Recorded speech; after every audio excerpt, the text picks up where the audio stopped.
começa agora o Globo Notícia Europa. Veja os destaques desta edição. Portugal é o país europeu com o maior número de emigrantes. Mais de 2 milhões de portugueses vivem fora do país. Uma campanha britânica mostra que a escravidão não é coisa do passado e alerta que ainda existem muitas pessoas vivendo em encarceramento forçado. Quem exagerar no álcool e cometer crimes em Londres pode ser obrigado a usar a tornozeleira da sobriedade. E ainda, quase 50 anos depois, a cidade austríaca que foi cenário do musical A Noviça Rebelde ainda recebe milhares de fãs do filme. O nosso programa é feito especialmente para os brasileiros que vivem no exterior. Você que nos assiste deve conhecer ou conviver com muitas pessoas que não moram no país onde nasceram. Portugal é a nação europeia com o maior número de emigrantes. Mais de 2 milhões de portugueses vivem hoje fora do país. A falta de emprego é o principal motivo. Em Portugal, o mês de agosto também é conhecido como o mês dos emigrantes. É nessa época que os portugueses que vivem fora voltam para passar as férias com os familiares. Portugal sempre teve um histórico de imigração. Nos anos 60, por exemplo, muitos deixaram o país para fugir da ditadura. Mas mesmo agora que Portugal é uma democracia e membro da União Europeia, o número de imigrantes está no pico novamente. 2 milhões e 300 mil portugueses vivem fora de Portugal, segundo o Observatório de Imigração. Quando se tem um historial de imigração é muito mais fácil ter redes de familiares, de amigos, que depois poderão saber de hipotéticos trabalhos ou agências de emprego onde ir procurar trabalho e isso facilita numa altura em que há menos mercado de trabalho em Portugal ou, por outro lado, que se pode pensar em querer ter um ambiente de trabalho mais competitivo ou que dê mais gratificação profissional. A recente crise econômica que afetou o país gerou um alto índice de desemprego e fez com que muitos saíssem em busca de uma vida melhor. É o caso de Bruno, que decidiu trabalhar nos Emirados Árabes Unidos. Ele passa férias em Portugal, mas não pensa em voltar a morar no país por enquanto. Voltar para Portugal será difícil a médio prazo. E quando digo médio prazo, digo a 5 a 10 anos. O sol e o rio e a boa comida não são suficientes.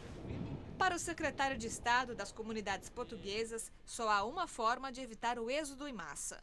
Este problema, como a generalidade dos problemas do país, só se resolve de uma maneira, com desenvolvimento económico. Não há outra forma. Exportando mais, produzindo mais, nós seremos capazes de criar mais emprego. E é assim que nós desenvolveremos a economia portuguesa. E você, planeja mudar de país em busca de melhores condições de vida? Será que quem já tem permissão para morar em um país europeu pode viver e trabalhar em outro usando o mesmo documento? A advogada brasileira Lívia Suassuna tira essa dúvida para a gente. Se um brasileiro tem o visto permanente para residir em algum país da comunidade europeia, ele não pode simplesmente pegar esse visto e morar em outro país ou ir trabalhar em outro país. Então ele precisa ter o visto específico para aquele país que ele está querendo morar.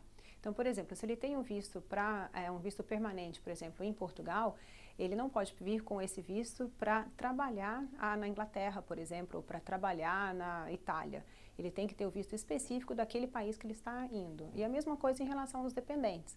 Então, se ele quer, se ele tem esposa ou filhos e ele quer levar esses dependentes com ele, ele tem que obrigatoriamente aplicar por um visto, tanto para ele quanto para os dependentes antes de ir para esse novo país.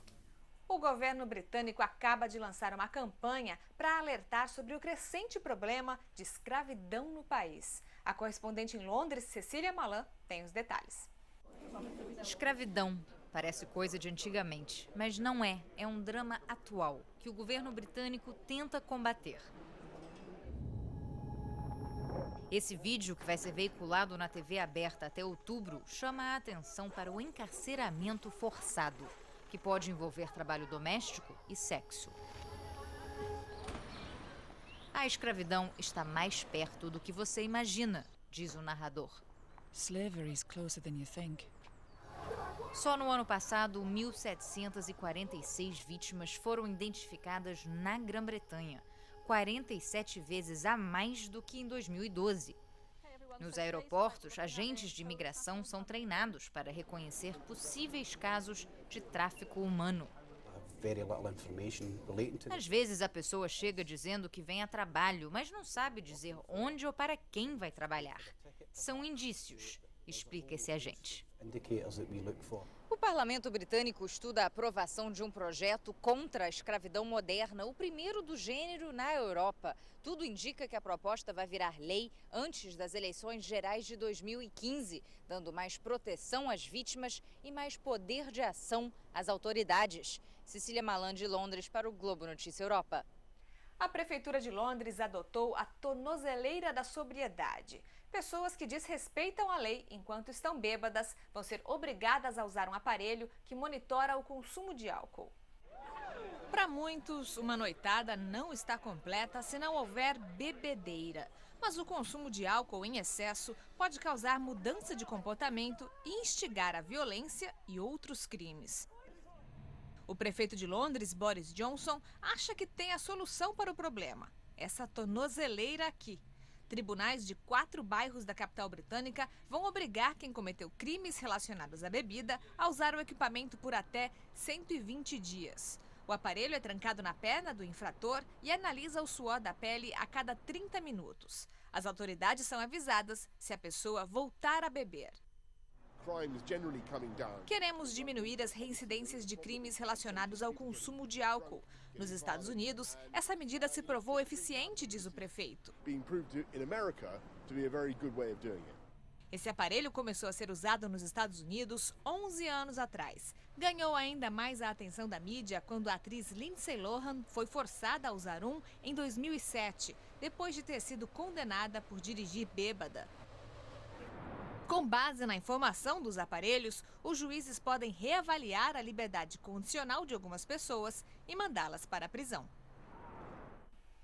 O surto do vírus Ebola no oeste da África fez com que a Grã-Bretanha começasse a se preparar para lidar com a doença, mesmo que nenhum caso tenha sido confirmado no país. O Royal Free Hospital em Londres montou uma unidade de alta segurança para doenças contagiosas. Apenas 7 médicos têm acesso ao local, que é todo lacrado. E num espaço onde caberia 20 camas, há 2 quartos, completamente isolados um do outro. Ainda não há cura para o vírus do Ebola. A principal medida é evitar que ele se espalhe. A Organização Mundial da Saúde declarou que a epidemia do Ebola é uma emergência internacional e discute medidas para lidar com o surto e conter a expansão da doença. Os países afetados pela epidemia vão ter que adotar, entre outras medidas, testes para detectar o vírus em aeroportos, portos e postos de fronteira. Todas as pessoas que apresentarem febre e outros sintomas semelhantes aos do Ebola vão ter que ser examinadas. Segundo a OMS, diante de uma situação que se agrava, uma resposta internacional coordenada é essencial para frear a propagação da doença pelo mundo. A epidemia de febre hemorrágica do vírus Ebola já matou mais de 900 pessoas em Guiné, Libéria, Serra Leoa e Nigéria. Agora vamos mostrar uma curiosidade de Paris. Você sabia que a Torre Eiffel, além de ser um dos monumentos mais visitados do mundo, é também uma base de transmissões de rádio e TV? Apelidada de a Dama de Ferro, a Torre Eiffel é um símbolo da capital francesa e recebe cerca de 7 milhões de visitantes por ano. Os turistas podem subir até o 3º andar para ter uma visão privilegiada de Paris. Mas a torre vai além do observatório. Ela tem 324 metros de altura e é bem no topo que ficam as 120 antenas que transmitem sinais de rádio e televisão. Aqui foram feitos os primeiros testes de transmissão da França e ainda hoje esse lugar oferece sinal para 12 milhões de parisienses. A continuação do trabalho é muito importante, diz a porta-voz da TDF, uma empresa que presta serviços para as emissoras. As antenas não são a grande atração da torre e para muitas pessoas passam despercebidas, mas com certeza aparecem, até sem querer, nas milhões de fotografias que são tiradas todos os dias dessa torre de transmissão. Que Que tal mostrar pra gente alguma curiosidade aí do lugar onde você mora? Os assuntos podem ser os mais variados. Você pode gravar uma comida típica, um cantinho especial pouco explorado ou até algo que te causou um choque cultural. É bem simples. Seu vídeo pode ser feito com celular ou câmera fotográfica. Depois é só mandar pela página globo.com/vocênaglobo. A gente quer mostrar um pouco da sua Europa aqui no Globo Notícia. E agora é possível surfar na República Tcheca, mesmo que o país esteja a mais de 800 quilômetros do mar. Veja como. O surfista Jean Marcic já pegou ondas em diversas praias do mundo, menos no país dele, a República Tcheca. Até que, na falta de um mar perto de casa, decidiu construir um.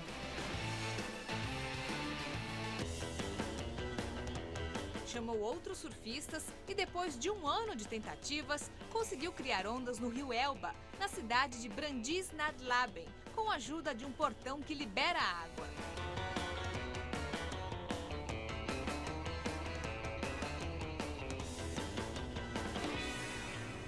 Essas águas já fazem parte de um trajeto de caiaque, por isso foi fácil conseguir permissão para criar ondas aqui.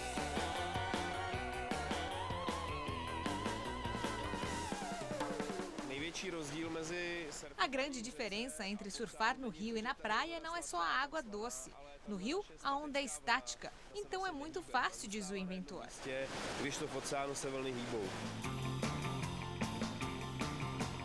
O mar da República Tcheca só funciona 2 horas por dia. Não substitui a praia, mas serve para quem quer aprender a surfar e para quem quer matar a saudade das ondas.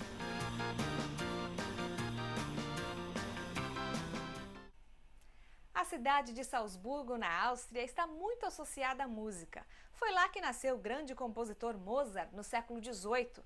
E há quase 50 anos, Salzburgo ficou famosa por ter sido cenário do musical A Noviça Rebelde. O filme, baseado em uma história real, continua atraindo muitos turistas para a cidade. A obra de Hollywood foi gravada nessa cidade dos Alpes austríacos, onde viveu de verdade a família Von Trapp, retratada no filme.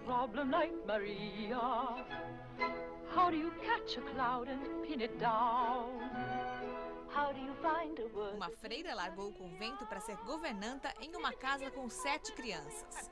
A chegada dela trouxe muita alegria e música para a família. 300.000 Gäste, die nach Salzburg. 300.000 pessoas nos visitam exclusivamente porque são fãs do filme. É um sucesso de locação da história do cinema, diz o diretor do escritório de turismo de Salzburgo. Erfolgsgeschichte und das erfolgreichste Location Placement in der Filmgeschichte. Há diversos passeios e shows relacionados ao drama musical. E um dos lugares preferidos dos turistas é o Jardim Mirabel, onde a noviça rebelde ensinou as crianças a cantar do Ré Mi.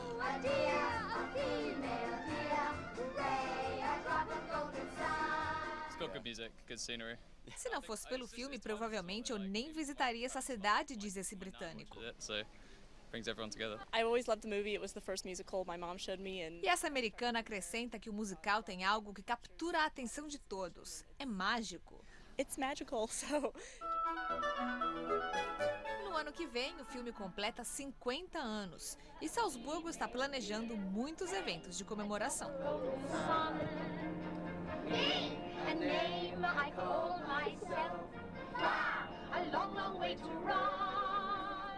E o Globo Notícia Europa fica por aqui. A gente encerra com imagens de uma exposição na Galeria Tate Modern de Londres, que mostra uma retrospectiva do trabalho do russo Kazimir Malevich, morto em 1935. A obra mais famosa do artista, o quadrado negro sobre um fundo branco, o consagrou como um ícone da arte moderna. A exposição tem mais de 400 peças e pode ser vista até o dia 26 de outubro. No próximo domingo eu volto com outras notícias, serviços e curiosidades. Muito obrigada pela companhia, uma ótima semana para você e até o domingo que vem.